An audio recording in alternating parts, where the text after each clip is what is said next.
Hey, Pit Fam, let's talk about the plank today.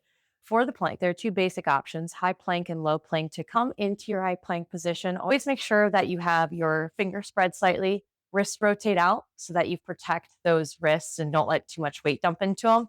But another thing that's super important is when our hands come down onto the mat, we want to make sure that they don't end up in front of our shoulders. We do that, we're getting a much better shoulder workout than we are a core workout, which the priority here is to emphasize the abs, to work on getting them stronger and to bring a mind muscle connection throughout the body so that the whole body is actually helping you support this movement, not just your shoulders. So finger spread, wrist rotate out slightly. Make sure your hands are underneath your chest. So taking those elbows and wrapping them back, or think about finding an orange in your armpit and squeezing that in. And that right instantly takes my shoulders out of my ears. Okay.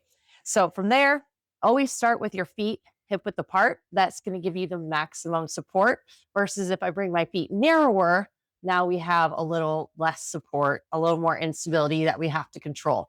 Now, always make sure you're keeping that body stiff as a board and think about tucking that belly button up and in towards the spine. Okay.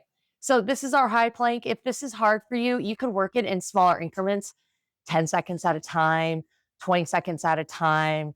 Rest, repeat a couple of times is a good way to work on building that up. You could also take the plank on a more elevated surface because every time we lift up our hands from the ground, we're doing less of our own body weight. Start a little higher, work a little bit lower. The other option for our plank is our low plank hold. For that, come down onto your forearms and then your feet go back. Remember, the goal is the same in terms of keeping those shoulders out of your ears. So take that orange in that armpit, wrap it in, make sure your elbows stay under your shoulders, inside the width of our body, not too wide because the chance of going into our shoulders increases. Hip width apart, and then bring those feet up into that plank position. Make sure that your legs are strong and you're stabilizing, holding that plank. In my plank position, whether from my forearms or from my hands, again, the things you want to think about is rolling those shoulders out of those ears, getting those lats to help support you, get your chest to help support you, tucking your belly button up towards the ceiling, pushing your heels away from the ground. And remember, those feet come closer. It makes it a little bit harder. Wider makes it a little bit easier.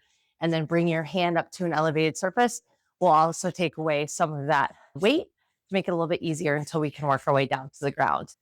That is how to do your plank. So if you like this, please like and subscribe for more content in the future.